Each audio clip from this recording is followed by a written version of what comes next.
Hello, I'm Richard Vobes, the Bald Explorer, and today I'm sitting in a church. I'm in Trotton, and I'm sitting in Trotton Church, which is just down the road from Trotton Bridge. And I'm going to make a video with a friend of mine, Kevin Hall, on a different occasion. But today, on the way here, I was thinking what would be interesting is to make a series of videos of quiet contemplations, thoughts, and to do them sitting in churches.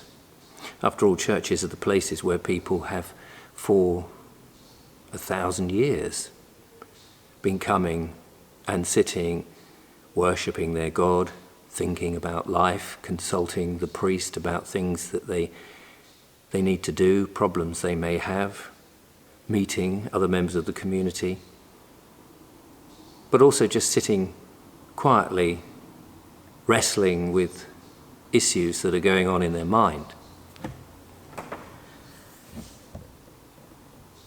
So this is a very lovely church. It's got some amazing murals on the walls, which are definitely worth coming to have a look at, and some of the other features in the church. But that's not why I'm here on this one. One of the things that I've been thinking about is, in my visitations to churches and exploring in the videos that I make, is the role that churches have played in history for the last 900,000, maybe 1,200 years, who knows? The Saxons were here with wooden churches, places of worship, and before that, the pagans had their points of meetings and sacrificial gifts to the gods, and all of that sort of thing. Things were going on.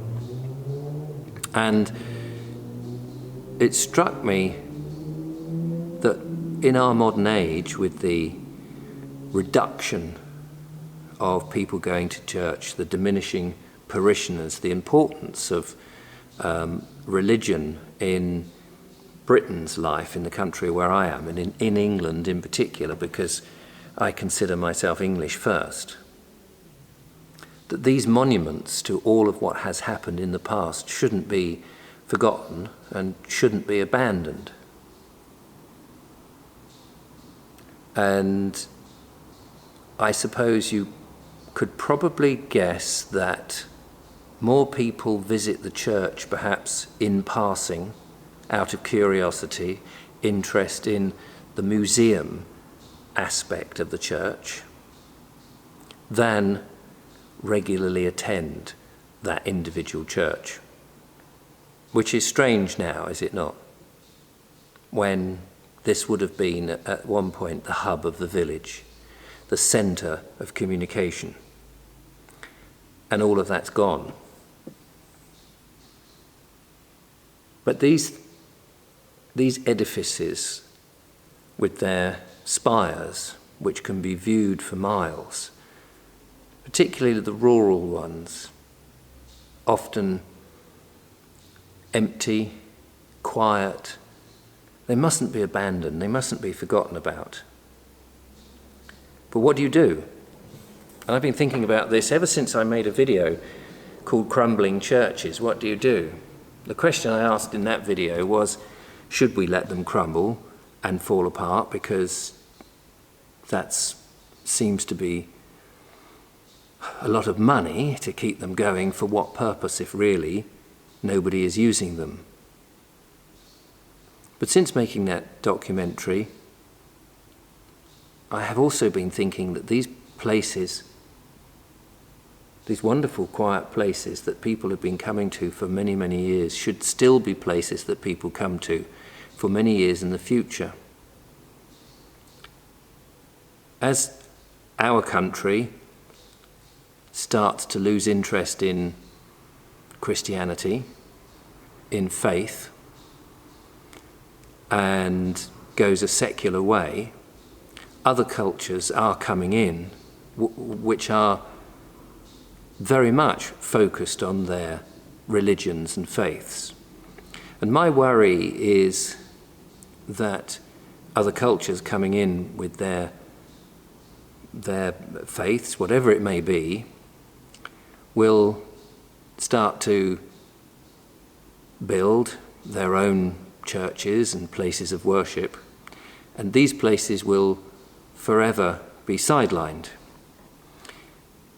And so I think it more important now that people come to these churches, our churches, the parish churches, the rural churches, and these sort of places, not because they are necessarily Christians or that they believe in God or that they have a faith, but they come more to think, to contemplate, to that's my phone.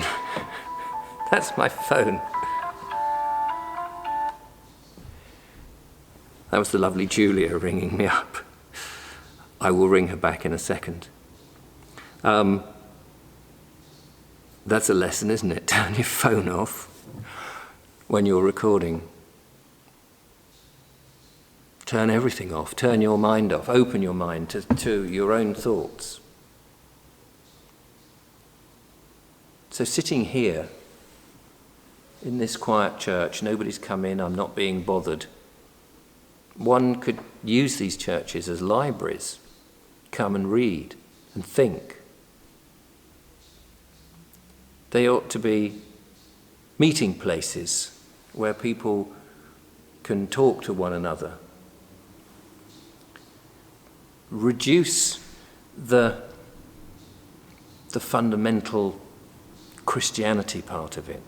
Keep that going, obviously, on Sunday services and all of that, but use this space for other purposes. Now, I know a number of churches do that. They'll have the children coming in classrooms and, play groups and that sort of thing. But there must be more things that we can do on an individual basis to utilize these wonderful buildings to keep them part of a community, even if they are in the middle of nowhere, because they do need restoration, they do need looking after, and they need caring for. Certainly visiting churches are very important because they remind us of who we are and where we've come from as a community, going way back to most likely before the Roman occupation. So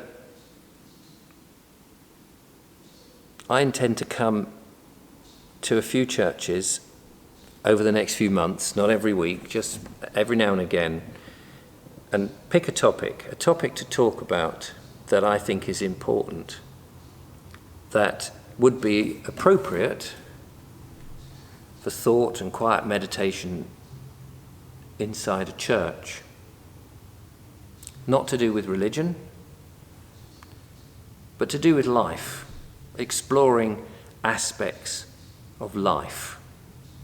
If you have any suggestions and things that you think might be of interest that I could talk about, that I have an opinion on, then do. There's a number of videos I've been watching where people have been doing just that. They're talking about things that matter to them. And in this very noisy world that we live in at the moment, I think that does seem to be cutting through the fuzzy pictures of life, all the data and everything. Finding out what really is the meaning of life and the purpose of life and what is keeping people happy. So anyway, thank you for watching. I will be out and about as normal on the next video, but in the meantime, thank you so much, and don't forget to follow, like, subscribe. Give me a thumbs up if you've enjoyed this. Do leave a comment if you think it's worth mentioning, and you can always become a patron and help fund my slightly strange life making videos for you to enjoy. So until we talk again, thank you for watching. Very different one, this one. Bye-bye.